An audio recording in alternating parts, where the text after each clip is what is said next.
शिव और बैलगाड़ी। सद्गुरु, यह कुछ 300 साल पहले की बात है। कर्नाटक के सुदूर दक्षिण क्षेत्र में अपनी बूढ़ी माँ के साथ एक योगी रहते थे। उनकी माँ काशी जाना चाहती थी ताकि वह विश्वनाथ जाकर शिव की गोद में प्राण त्याग सके। इसके अलावा उसने अपने जीवन में अपने बेटे से कभी कुछ नहीं मांगा था। उसने कहा, मुझे काशी ले चलो, मैं बूढ़ी हो रही हूँ, मैं वहीं जाके मरना चाहती हूँ।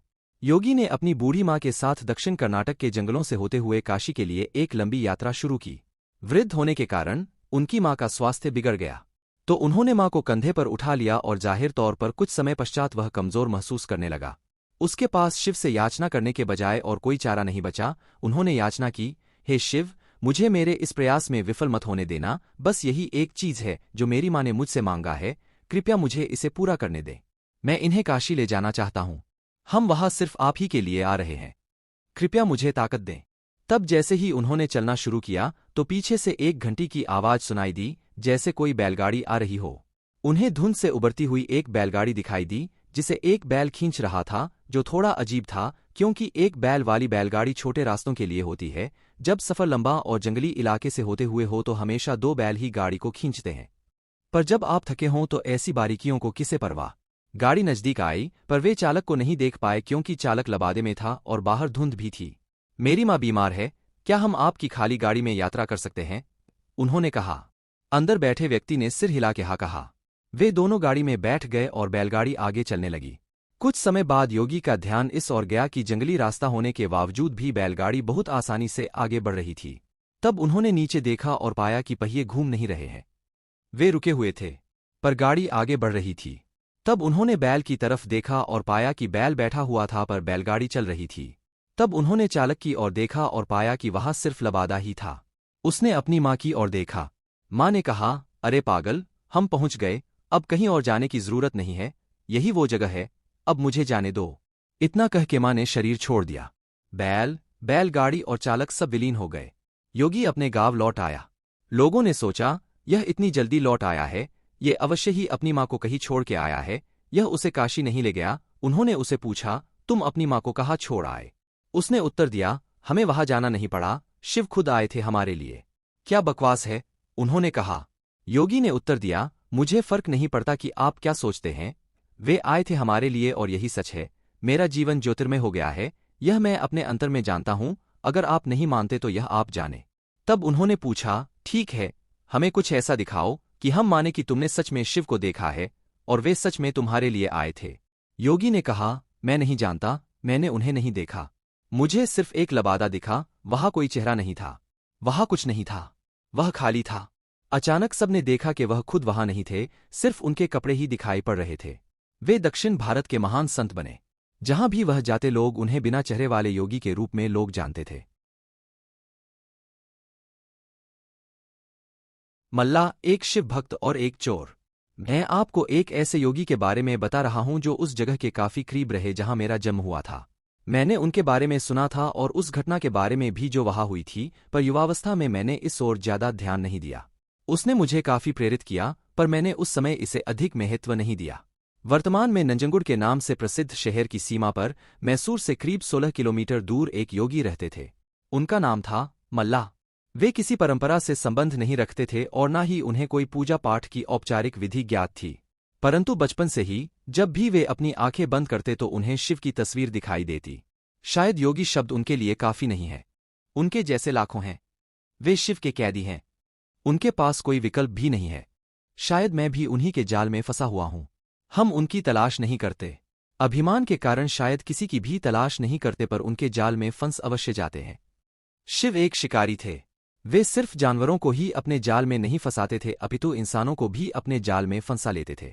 यह उन्हीं में से एक और था। मल्ला शिव के सिवा और कुछ नहीं जानता था। उसने कोई विशेष कौशल भी अर्जित नहीं किया था और वह जंगली इंसान बन गया था।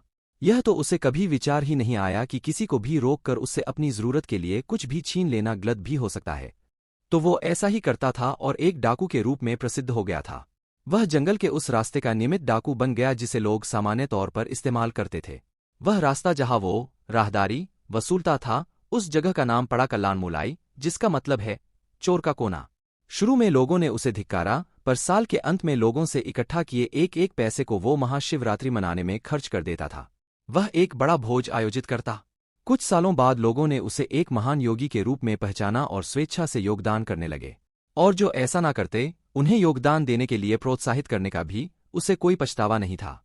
कुछ सालों बाद दो योगी जो आपस में भाई थे, इस रास्ते से गुजर रहे थे। उन्होंने इस आदमी को देखा जो डाकू तो था, पर एक महान योगी भी था। उन्होंने कहा, तुम्हारा भक्ति भाव अद्भुत है, पर तुम्हारे तौर तरीकों से लोगों को कष्ट होता है। उसने कहा, मैं यह शिव के लिए करता हूं, इसमें दिक्कत क्या है? उन्होंने समझाया, अपने साथ अलग ले गए और कुछ पद्धतियों से गुजारा और उस स्थान का नाम कल्याणमुलाई से बदलकर मल्लानमुलाई रख दिया। आज भी यह स्थान मल्लानमुलाई के नाम से ही जाना जाता है। और जो महाशिवरात्रि वो मनाते थे वो आज एक विशाल संस्थान के रूप में विकसित हो गया है। डकैती छोड़ के इन योगियों के साथ बैठने के करीब 1.5 साल बाद ही उन्होंने महासमाधि प्राप्त कर ली। मल्ला को इस प्रकार मुक्त करवाने के बाद दोनों योगियों ने भी उसी दिन अपने शरीर छोड़ दिया। कबिनी नदी के किनारे इन लोगों के लिए एक खूबसूरत तीर्थ स्थान निर्मित है, जिसे आज भी मल्लानमुलाई के नाम से जाना जाता है।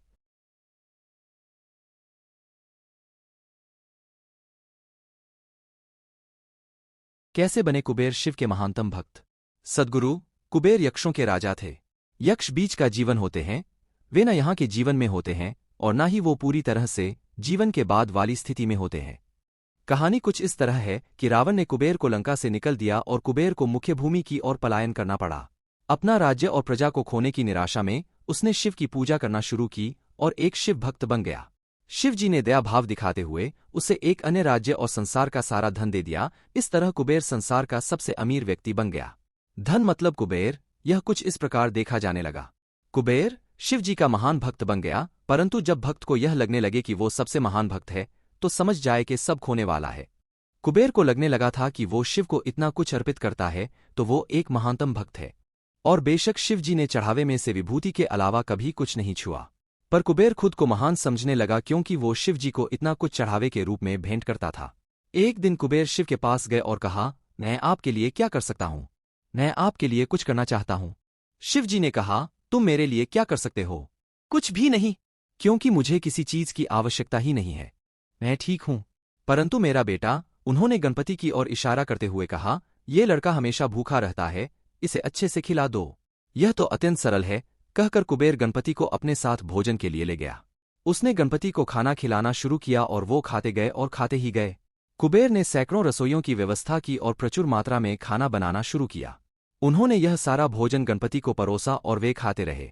कुबेर चिंतित हो उठे और कहा, रुक जाओ, अगर तुम इतना खाओगे तो तुम्हारा पेट फट जाएगा। गणपति ने कहा, आप उसकी चिंता मत करो।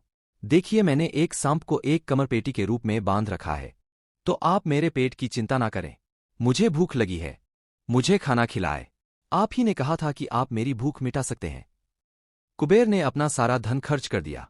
कहते हैं कि कुबेर ने दूसरे लोगों से भी भोजन मंगवा के गणपति को खिलाया। गणपति ने सारा भोजन खाने के बाद भी कहा, मैं अभी भी भूखा हूं, मेरा भोजन कहाँ है? तब कुबेर को अपने विचार के छोटेपन का एहसास हुआ और उसने शिव के सामने झुकते हुए कहा, मैं समझ गया, मेरा धन आपके सामने एक तिनके के समान भी नहीं है। जो आपने मुझे दिया उसी का कुछ अंश आपको वापस देकर मैंने खुद को एक महान भक्त समझने की गलती की, और इस क्षण के बाद उसके जीवन ने एक अलग ही दिशा ले ली।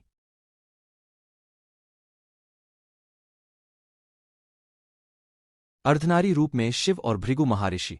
जब हम योग की बात करते हैं तो हम किसी व्यायाम या किसी तकनीक की बात नहीं कर रहे। हम इस सृष्टि के विज्ञान की बात कर रहे हैं और कैसे सृष्टि के इस अंश को इसकी परम संभावना तक ले जाया जा सकता है। हम उस विज्ञान और प्रौद्योगिकी की बात कर रहे हैं जिससे जीवन के हर एक पहलू को उसकी अंतिम संभावना तक ले जाया जा सकता है। जब शिव योग का संचारण और सृष्टि की संरचना की व्याख्या सप्तऋषियों से कर रहे थे, तब एक सुंदर घटना घटित हुई। सप्तऋषियों में से एक ऋषि जो बाद में भृगु महर्षि के नाम से जाने गए, शिव के एक उत्साही भक्त थे। इस पहले योग प्रोग्राम में, जो कांति सरोवर के किनारे हो रहा था, जिसे कृपा की झील के नाम से भी जाना जाता है, पार्वती भी मौजूद थी। भृगु हमेशा की तरह सुबह जल्दी आए और वे शिव की प्रदक्षिणा करना चाहते थे।